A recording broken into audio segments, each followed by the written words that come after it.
कौन था? दीदी वो मेरा आदमी था। अच्छा, तो तुम उसे अपने पैसे क्यों दे रही थी? दीदी वो उनके पास पैसे नहीं थे ना, तो इसलिए मैंने पैसे दिए। अच्छा, तो वो कुछ कमाता वगैरह नहीं है क्या जो तुमसे पैसे लेता है? नहीं नहीं दीदी, वो पहले फैक्ट्री में काम करते थे ना, पर फैक्ट्री बंद हो गई और उनकी नौकरी भी चली गई, इसलिए अब सारे घर का खर्च मैं ही उठाती हूँ। ओह अच्छा, नहीं अच्छा है, पूरे घर का कंट्रोल तुम्हारे हाथ में है, बॉस हो तुम। लेकिन थोड़ा ध्यान से, कहीं उसकी आदत ख़राब ना हो जाए, तुम पैसे कमाती रह जाओ और वो खर्च करता रहे। तो क्या हो गया दीदी, उससे क्या फ़र्क पड़ जाएगा? आज उनके पास नौकरी नहीं है तो मैं अपनी नौकरी से घर चलाती हूँ। कल को जब वो कमा रहे थे तो वो भी तो जिम्मेदारियाँ उठा रहे थे ना। और फिर शादीशुदा ज़िंदगी में तो होता भी यही है, जब पति पर मुसीबत आती है तो पत्नी उसका सहारा बनती है, और जब पत्नी पर मुसीबत आती है तो पति उसका सहारा बनता है। ऐसे ही तो ज़िंदगी चलती है ना दीदी। और फिर मुझे घर का खर्च चलाने में कोई दिक्कत नहीं है। जब एक आदमी पूरे घर की जिम्मेदारियां उठा सकता है, हमारी हर ख्वाहिश को पूरा कर सकता है, तो वही काम तो मैं भी कर रही हूँ ना दीदी। और फिर इसमें बुराई क्या है? अरे वाह, 29,000 का बैग है कोच का, मंगा लूं क्या? वैसे भी इस बार प्रमोशन हुआ है, अच्छी खासी सैलरी हो गई है।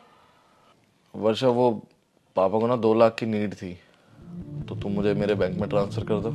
तो तुम्हारे पापा को चाहिए, मैं क्यों पैसे दूंगी? तुमसे इसलिए मांग रहा हूँ क्योंकि मेरे पास नहीं है और उनकी तबीयत खराब है, उनको पैसों की नीड है। वही वाली बात हो गई ना, मेरे पैसे ज्यादा आने लगे हैं, मेरा प्रमोशन हो गया है, तो तुम्हारी नजर मेरे पैसों पे है, मेरी सेविंग्स पे है। अरे खुद का प्रमोशन होता नहीं है तो मुझसे पैसे मांगने आ जाते हो।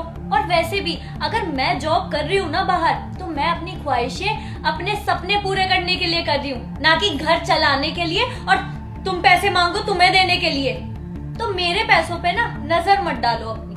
वर्षा, ये तुम क्या बोल रही हो? तुम्हारे पापा, तुम्हारी सैलरी, मेरे पैसे। अरे तुम्हारा और मेरा कुछ अलग है क्या? जब तुम्हारे पास पैसे हैं तो तुम्हें बिना बोले मेरे अकाउंट में डाल देने चाहिए। मैं पैसे ना अपने लिए कमा रही हूँ, ना कि तुम्हारे लिए। तो अपनी सैलरी से ना ये घर का खर्चा चलाओ और अपने परिवार का, मेरे पैसों पे नजर मत डालो।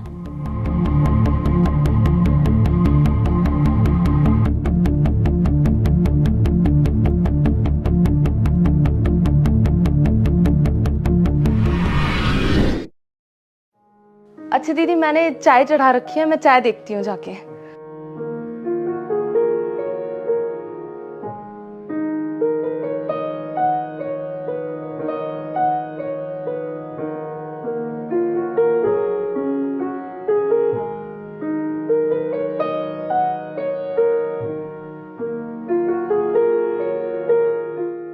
क्या हुआ, तुम बहुत परेशान नजर आ रहे हो? हाँ, वो तुमने पैसों के लिए मना कर दिया तो दोस्त के पास गया था।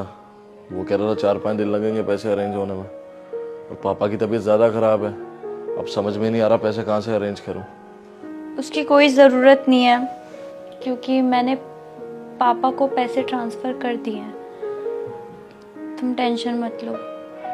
और सुबह मैंने बहुत गलत शब्द यूज़ किए, तो प्लीज़ मुझे माफ़ कर दो।